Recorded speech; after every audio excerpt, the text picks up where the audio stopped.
This is not an illusion. The price of gas here really is an astounding 69 cents a gallon. And drivers couldn't believe it. When word spread on social media that the price of gas was, yes, just 69 cents a gallon, people rushed to the Sacramento gas station to fill up. But now it turns out it was one big costly mistake. And the manager says it cost him his job. Oh, yeah, I would fire me too, you know. I was like, oh, I'm in big trouble. I spoke to gas station manager John Cesena, who says somehow the decimal point in the advertised price of $6.99 a gallon ended up in the wrong spot, and the price became 69 cents a gallon. It was a malfunction, and I should have checked it. 69 cents a gallon, obviously. People flocked to that gas station, didn't they? Oh, yeah, they flocked to it. John says he wasn't there when motorists lined up around the block for 3 hours to fill up, but he sure heard about it from his boss. He told me, well, the gas was set at 69 cents, and I just went, oh, my gosh. Why wouldn't the gas station just close if they realized, hey, this is priced wrong? I don't believe the cashier knew exactly what was going on, and people just lined up and took the gas. The last time gas prices were 69 cents a gallon was in 1978, when Laverne and Shirley was the most popular show on TV. The mistake cost the gas station $16,000. These brothers were among the lucky motorists who got cheap gas. I'm still in disbelief right now that I got it for 69 cents a gallon. I called my kids' mom, I called my mom, I called my brother. Instantly, I was just excited. As for the fired manager, I just had to ask. Was this a stunt? Did you do this on purpose? Oh, no, not at all. Here at home, inflation sticker shock is hitting millions of Americans hard. Families forced to cut back on just about everything, including summer vacations. Here's ABC's economics correspondent, Deirdre Bolton. Tonight, with inflation near a 41-year high, families are cutting back. Instead of 3 gallons of milk, we get 1. One California resident is finding a creative solution. I started a garden. Food up more than 10%, gasoline 60%, and rent up more than 25% for the average one-bedroom apartment. Brianna Golden is a mom of 3 and says her costs are doubling. I'm exhausted because I have to work myself to the bone just to get them their basic necessities. The average American family is paying $493 more per month for the same goods and services compared to this time last year. For Miranda Benninger and her family, it's changing their vacation plans. My husband and I are both teachers, so we try to keep things pretty frugal. We're going to be camping. Americans are making more money, but pay raises are not keeping up with inflation. And for some Americans, that means turning to credit. You see savings going down and credit card debt going up at a time that interest rates are also going up. The Fed meets again in 10 days, and the next rate hike may be bigger than the last one, making all borrowing, including credit card debt, more expensive to pay off. Whit? All right, Deirdre, thank you. Hi, everyone. Don't look for detergent on these grocery store shelves. There are none to grab. So you can't keep your Tide on the shelves anymore? No, which is a big inconvenience for the customer and for the worker. Shoplifting at supermarkets across the USA is out of control and unfortunately changing the experience in the way people shop for basics. Items that you would normally just grab and throw in your cart are now under lock and key. How bad is the shoplifting here? It's bad. We've seen it at pharmacies, so much stuff under lock and key, all an effort to fight the shoplifting epidemic, and scenes like these. But now supermarkets are embracing the anti-shoplifting campaign. At Morton Williams in New York City, this sign says it all. Please contact a manager or an employee if you wish to purchase this item. Where are those things kept? Behind the register. Want aspirin? The cashier has to unlock the glass case to grab the medicine. Thieves are also targeting ice cream and meat. Who could forget the guy allegedly stealing all those steaks at a Trader Joe's in Manhattan? Walmart now has the steak locked up. People are taking this and putting it in their purse, just like that. And walking right out. Some supermarket chains are reporting a whopping 30% rise in shoplifting. So if they're losing money on one hand, they have to make up for it on another in order to please shareholders. And you can imagine that it's you and I that's paying the extra costs on these thefts. Morton Williams is also beefing up security. This guard is posted front and center for everyone to see. Look, and we have cameras.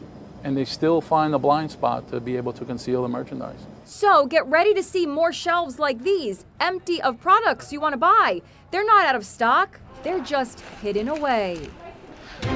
Good evening, and it's great to have you with us here on a Tuesday night. And we begin tonight with the dangerous record-setting heat here in the U.S. and across Europe. The fires burning in and around London tonight. And then word today of the explosion here in this country at Hoover Dam. No immediate concern over power, but the images were concerning, especially for the tourists who witnessed it all. Tonight, 124 million Americans are under heat alerts across this country. The intense heat moving into the Northeast as well. Even hotter tomorrow in Philadelphia, New York, and Boston, all issuing heat advisories tonight. And the wildfires breaking out in the U.S., the images from across North Texas tonight, the Chalk Mountain fire in Somervell County, that's near Fort Worth. Homes and hundreds of acres burned in Palo Pinto County, crews battling the flames from the sky and from the ground. Dallas EMT crews responding to 3 times the number of heat-related calls and emergencies today. In Houston tonight, temperatures in the triple digits now expected in the forecast for the next 10 days. And the Texas power grid is already at near maximum capacity. And that explosion at Hoover Dam, a key part of America's infrastructure, raising immediate concerns about water and electricity. Authorities say so far not affected, but the images were startling, as I mentioned, and there remain questions tonight. And then overseas this evening, shattering heat records in London. In fact, there are fires burning right now around London. More than 1,000 people have died in the heat in Europe already. Of course, we have it all covered again tonight. How long the heat lasts here in the U.S., what they're now most concerned about here.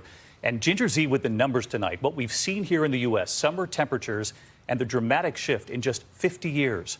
But we begin tonight with ABC's Trevor Ault in Dallas. Tonight, 124 million Americans under heat alerts from the Midwest to the Northeast. First responders like MedStar in North Texas fielding urgent calls for help. We were there as they gave aid to this man asleep in his car under the hot sun. Stick up your tongue for me. His name is Daniel. Pretty hot. Yeah, it's hot. Paramedics gave Daniel water, and when he declined to go to the hospital, they encouraged him to find shade. So far this summer, MedStar has responded to twice as many heat-related calls as they did this time last year. Our average age of a patient right now is 45 years old, and most of them think, oh, I'm young, I'm healthy, I can handle it. Not this kind of heat. Forecasters are now sounding the alarm across the region. You're looking at a lot of actual air temperatures around 112, 114. It's not just our daytime highs. Even our overnight lows tonight are going to struggle to really cool down. Multiple cities with overnight lows in the mid-80s. That cumulative heat even more dangerous, already fueling multiple wildfires in Texas, and now it's moving east. Our Mola Langi is in New York City. Well, power crews are already hard at work here in New York City, but the utility company says the real test will be later this week when temperatures rise and the power grid has to endure several consecutive days of extreme heat. This after more than 4 inches of rain in parts of the metro area Monday, a sinkhole in the Bronx swallowing this van. And David, the power grid here in Texas is continuing to hold up to this intense demand, but with extreme triple-digit heat in the forecast for the foreseeable future, there's still a very real possibility that rolling blackouts could be coming. It should be noted that patients with multiple sclerosis may present with a variety of gait patterns secondary to the various differences in weakness, tone, and ataxia depending on the location of the lesions. This patient is a 36-year-old female with multiple sclerosis with cerebellar involvement. Analysis of gait reveals asthenia, hypotonia, and cerebellar ataxia. The patient lacks a prominent heel strike during initial contact, secondary to weakness and low tone. During the loading response, the patient's upper extremities are in a high guard position, secondary to discoordination from the cerebellar ataxia. The extremities are in high guard to assist with balance and stability. The patient's trunk is also flexed forward, secondary to weakness and hypotonia. During mid-stance, the patient's trunk is uncontrolled and sways, secondary to loss of coactivation of musculature. Once again, due to low tone and weakness during terminal stance, the patient has decreased push-off. The patient attempts to use a momentum strategy to compensate for hip flexor weakness to propel their body forward. As the patient moves forward, the patient's legs are rapidly accelerated even though there's an absence of deceleration, secondary to asthenia and cerebellar ataxia. This makes the patient look very unsteady. The patient presents with a hip hike combined with circumduction of the lower extremities due to the weakness and use of momentum strategies. The patient's gait characteristics also contains a wide base of support, decreased amount of time in single leg stance, postural sway, decreased accuracy of limb movement, and a stumbling walking pattern which all combines together to result in an increased risk of falling.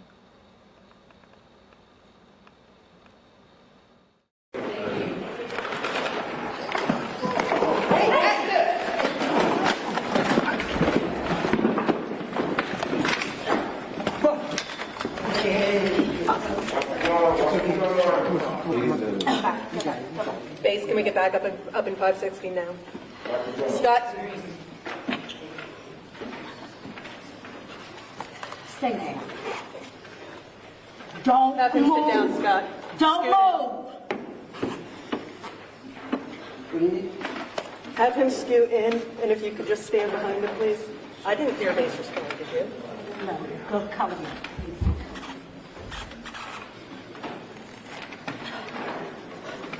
Judge, can you hit the panic alarm, please?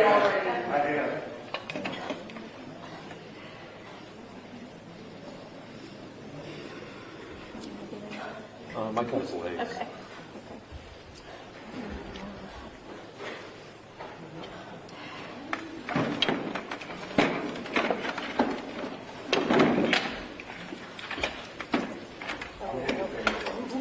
Grab my cups up. Nope, okay.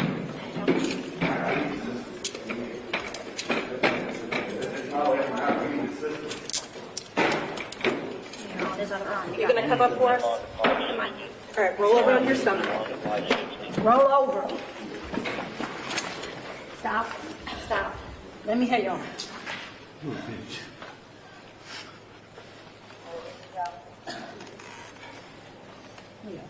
Yeah, I got it. I don't have them, they're on him. Oh, All right. These are not comfortable. You go ahead. Oh, get it.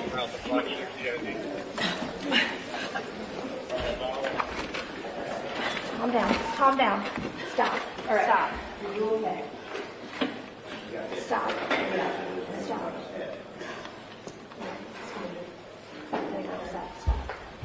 Neil, Harvey, right here, Sonia, and Rose. My game supervisor.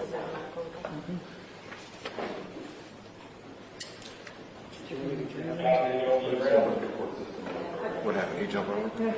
Yeah, hit him pretty good.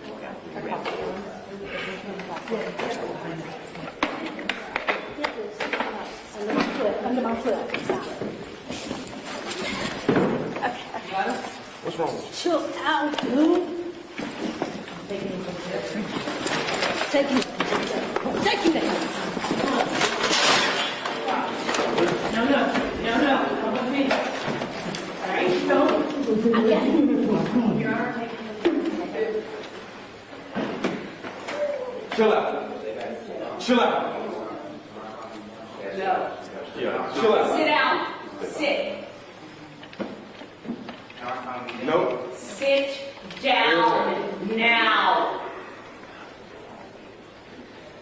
Let's see. Leave it. You good? It should be noted that patients with multiple sclerosis may present with a variety of gait patterns secondary to the various differences in weakness, tone, and ataxia depending on the location of the lesions. This patient is a 36-year-old female with multiple sclerosis with cerebellar involvement. Analysis of gait reveals asthenia, hypotonia, and cerebellar ataxia. The patient lacks a prominent heel strike during initial contact, secondary to weakness and low tone. During the loading response, the patient's upper extremities are in a high guard position, secondary to discoordination from the cerebellar ataxia. The extremities are in high guard to assist with balance and stability. The patient's trunk is also flexed forward, secondary to weakness and hypotonia. During mid-stance, the patient's trunk is uncontrolled and sways, secondary to loss of coactivation of musculature.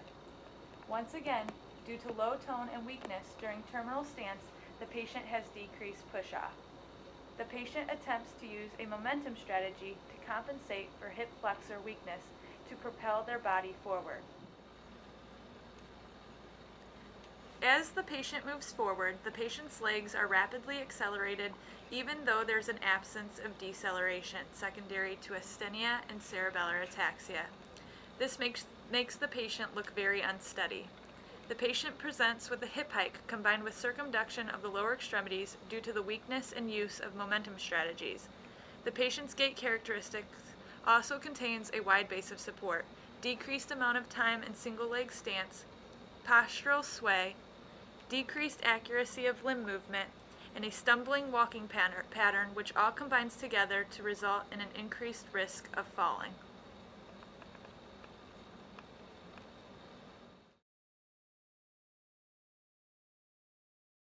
Ready?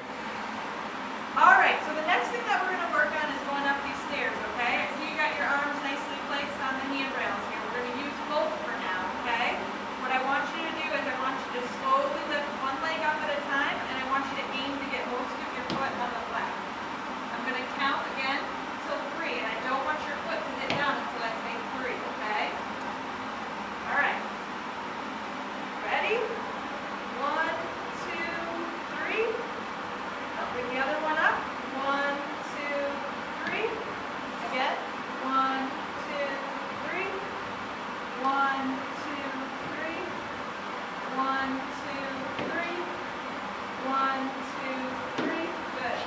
1, 2, 3. 1, 2, 3. Good. Now I want you to go ahead and turn around for me. Keep those legs nice and slow, okay? Can you take a step back? Slowly. Good. Okay. Now we're going to come forward. This time I want you to count out for me, okay? We're going to come down nice and slow. 1, 2, 3. Good. 1, 2, 3. Good. 1, 2, 3. Slowly. 1, 2, 3. 1, 2, 3. All right, so next we're going to work on walking with these walking sticks, okay? So what I'm going to have you do is I'm going to have you move one stick with the opposite leg at the same time. And I'm going to be back here facilitating, helping you out, okay? All right. So go ahead, we're going to start with this one. Move to the right. There you go. Nice and slow.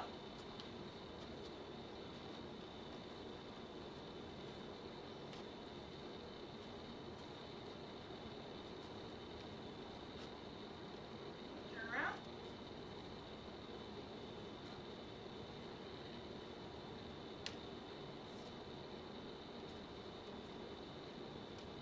Try to reach for those cones.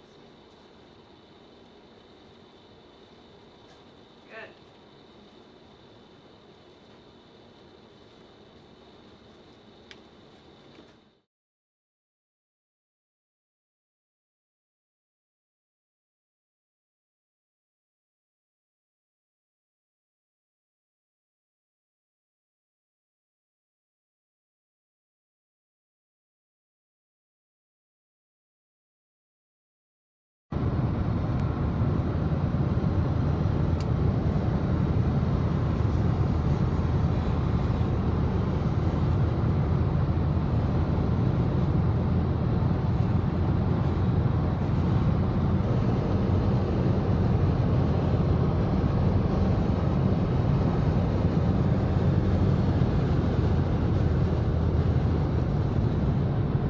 Fireworks Friday. I don't know if you can see them back there in the distance. See them fireworks? There they go. Fireworks Friday. I got this zoomed all the way. You've been looking for some answers and for some help. So 5 on your side's Keely Arthur got hundreds. Name something you might hurt yourself riding on.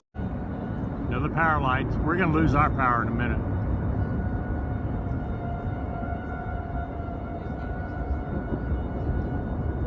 It's getting bigger.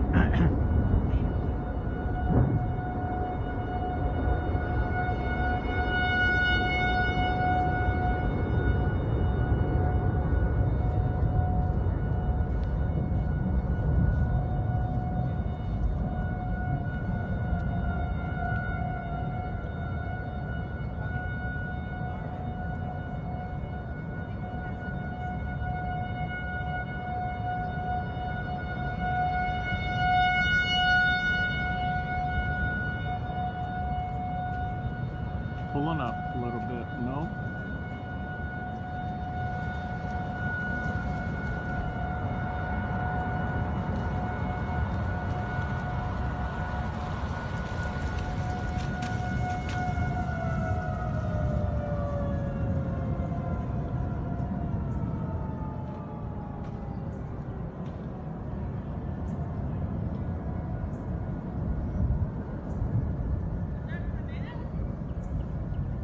Crazy, isn't it?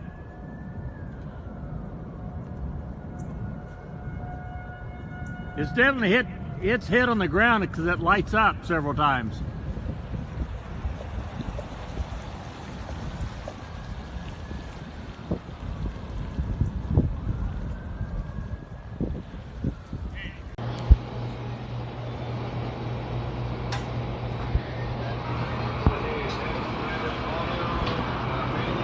Yeah.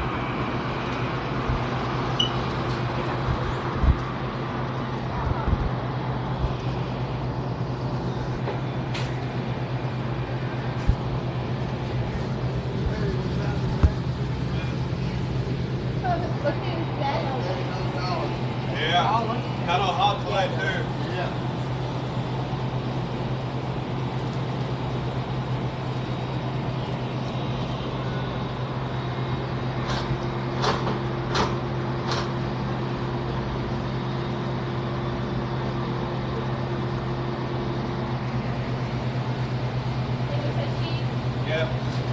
Butterball turkey. Banana pudding right there, and then they got pea salad right there. Roast beef, $10.39 a pound. Colby Jack is $6 or something. Crab salad, ain't it? Crab salad? Yeah, they got crab salad right there. I didn't know they had that. How much is that? That's baked potato. Then they got lettuce, tomato, onion, jalapeno, and cheese. Deviled egg, potato salad. Busy today. It's bar rush.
Yeah. Cut on hot today too.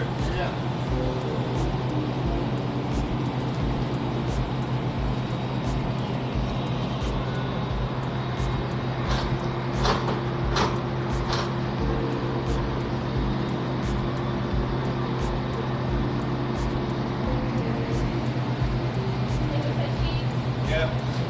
Butterball turkey.